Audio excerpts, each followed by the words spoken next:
ती सिपाहीको आवाज कसले बोल्दिने? जो भोकै लड्या छ र आज बयानको लागि उ धाइराख्नु पर्ने परिस्थिति आउँछ भने त्यसको आवाज कसले बोल्ने?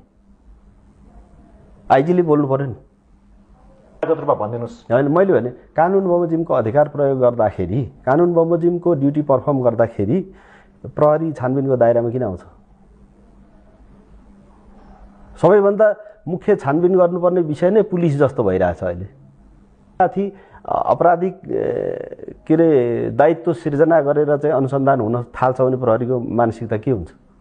भोलि गएर निर्वाचन हुन्छ, निर्वाचनको ब्यालेट बक्स अगाडि बन्दुक बोकेर उभिनुपर्छ प्रहरी, राइफल बोकेर उभिन्छ त्यो ब्यालेट बक्सको सुरक्षाको लागि। यदि त्यो कसैले लुट्न आयो भने के गर्ने? तोडफोड गर्न आयो भने के गर्ने? केही गरेन भने पनि प्रहरी छानबिनको दायरामा यसले आफ्नो भएको हतियारको पनि प्रयोग गरेन, आफ्नो कानुनी अधिकारको पनि बल के प्रयोग गरेन भनेर त्यतिखेर छानबिन हुन्छ। यदि गर्यो र केही घटना भयो भनेदेखि किनभने प्रहरीले यो यस्तो अनावश्यक उ गर्यो, अनावश्यक गर्यो, मान्छे मार्यो भनेर फेरि छानबिनको दायरामा पर्ने। प्रहरीले गर्ने के?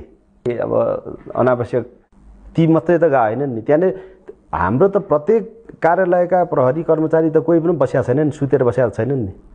कसैले कार्यालय सुरक्षा गरे होला, अर्को कार्यालय सुरक्षा, अर्थात् कसैले कुनै पार्टी कार्यालयमा गए होला, कोही कैयौँ भवन जले, प्रहरीलाई घिसारी घिसारी घोची घोची मारिया छ, काटी काटी मारिया छ, हो देखिया छ। तपाईँले देख्नु भएको छ जिउँदो घिसारी घिसारी लाठी लाठीले हानेर मारिया छ। त्यो यस्तो अवस्थामा म केही भएको छैन, मलाई एकदम खासै केही होइन भनेर भन्यो भने मैले यो हाम्रो प्रहरी फोर्सको प्रति अन्याय गरेको ठहर्छ। दुःखद छ।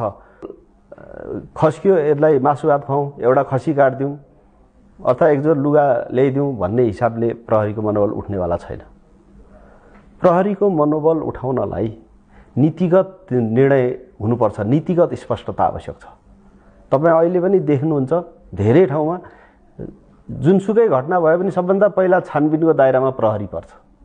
प्रहरीले व्यक्तिगत रूपमा गरेको कामको दायरामा पर्नु स्वाभाविक छ। तर राज्यले बनाएको कानुन बमोजिम आफूले के पर्फर्म गरेको ड्युटी होइन, आफ्नो जिम्मेवारी निर्वाह गरेको जिम्मेवारीको सन्दर्भमा प्रहरीमा अब अलिकति त्यो मानसिकताको कुरा छ नि, मनोबलको कुरा गरिराख्नु भएको छ नि।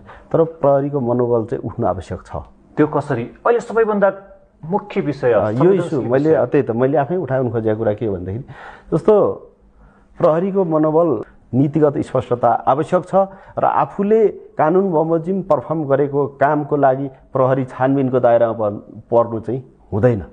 मुख्य चाहिँ यही हो भनेर छानबिनको सेन्टर नै प्रहरी बन्ने अवस्था भयो भने कसरी चल्छ? प्रहरीको मनोबल कसरी उठ्छ?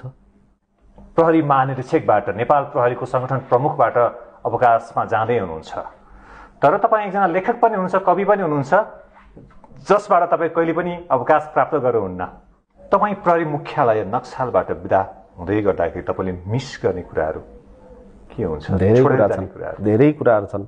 मृत्युलाई जितेर फेरि यो बर्डी लगाएको व्यक्ति पनि हुनुहुन्छ। डेफिनेटली तपाईँले रगत बगाउनु भएको छ यो सङ्गठनमा देशको लागि। हो त्यही म सधैँ गाह्रो, एकदमै गाह्रो हुन्छ होला त्यो मुख्यालयबाट निस्केको क्षणमा। डेफिनेटली जस्तो अब मैले त्यो व्यक्तिगत मेरो स्वार्थको लागि बगाएको थिएन कि, त्यो एउटा जिम्मेवारीको लागि बगाएको थिएँ भनेपछि यो देशप्रति मेरो नि रगत बगाएको छ भन्नेमा गर्व पनि गर्छु।